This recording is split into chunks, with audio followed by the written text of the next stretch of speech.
This is chapter 5 from A Boy at War. Look, Bee said, holding up her stuffed animal.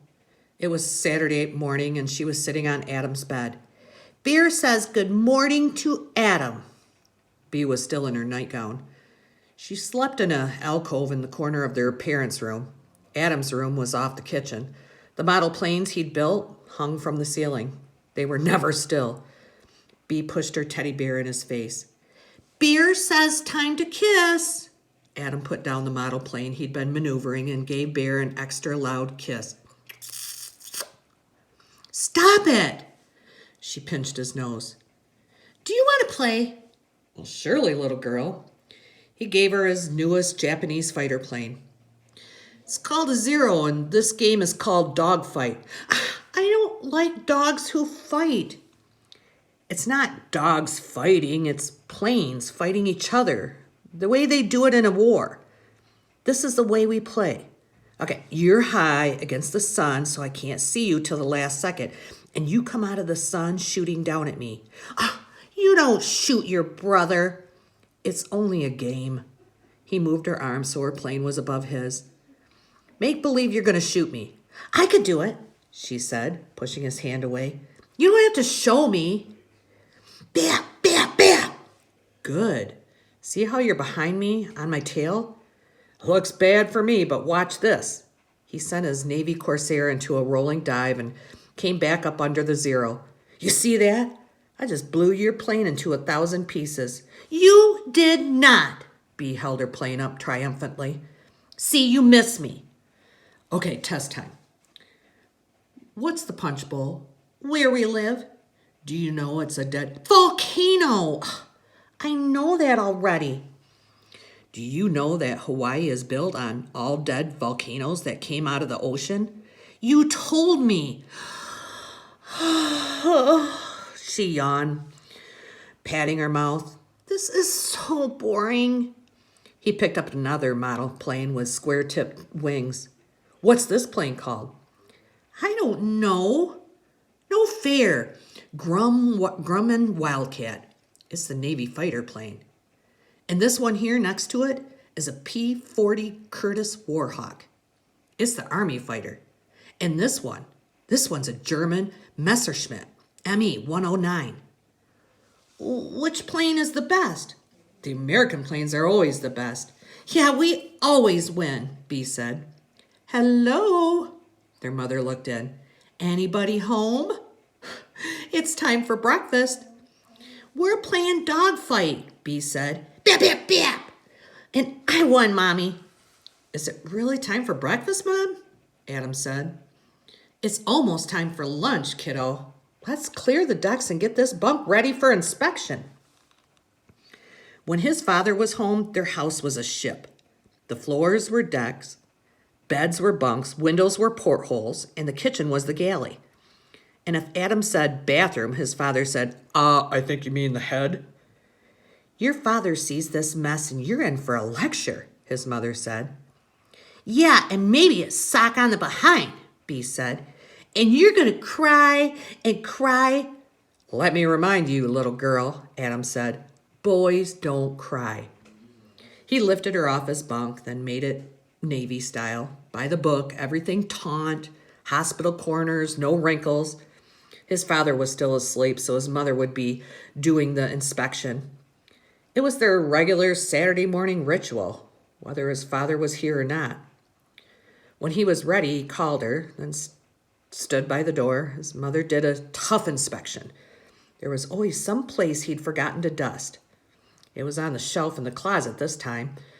When his father did the inspection, he'd bounce a quarter on the bunk, and if it didn't bounce high enough for him to catch, Adam would have to tear the bunk apart and make it over again.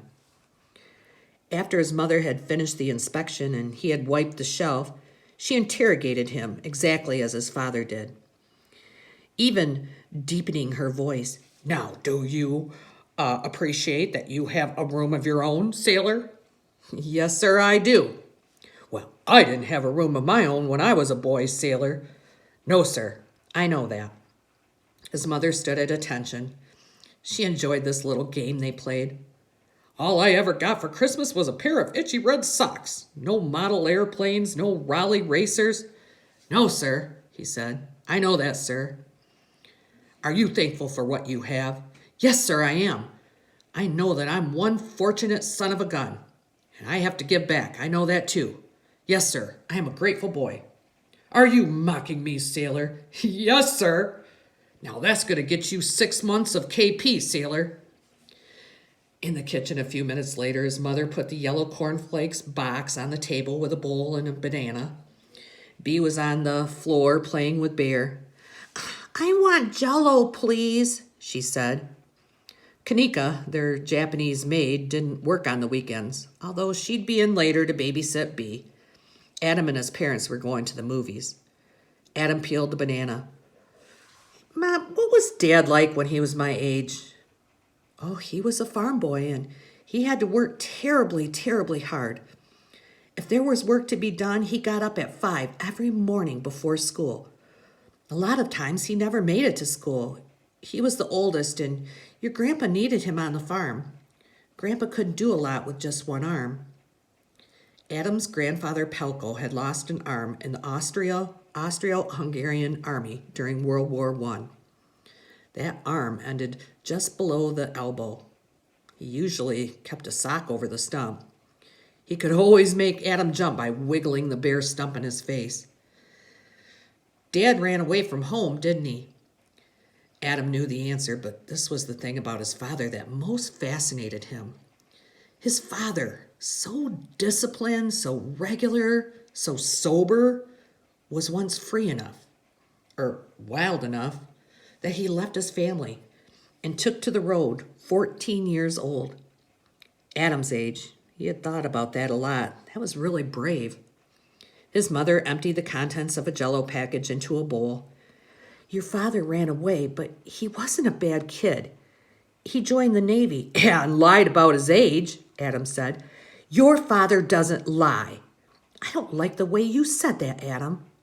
Sorry, he said. She poured boiling water over the Jell-O. It wasn't the same as really lying. He wanted the Navy. He needed a home. Sometimes life forces you to do things. We don't know how hard his life was, Adam. We can't even imagine it. He had to work like a man from the time he was 8 years old. You will never have to make the choices he did. She stirred the Jell-O. And what he's accomplished, the position of trust and authority that he's risen to, everything he's achieved, he did it all by himself. He came up from nothing. Your father, I have to say it, your father is an admirable man. Really, a great man. Maybe he'll be admiral of the fleet someday. A flip remark, it just kind of sprang out of my mouth. He really agreed with his mother. His father was admirable, but there was something about him being so admirable that, well, scared Adam. Would he ever be capable of doing what his father did? I mean, could he ever be half the man his father was? If his mother caught the admirable pun, she didn't let on. There might be a war, she said. She refilled the tea kettle. War with Japan? He asked. Yes, she sighed. Nobody wants it, but Dad wants it. What do you mean Dad wants it? What kind of thing is that to say, Adam? Well, I mean, that's his job, Mom. That's what all the training exercises are about.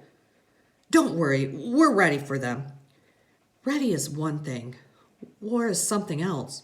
Oh, you don't have to worry, Mom. There's nothing safer than a battleship. If war comes, Dad's going to be okay.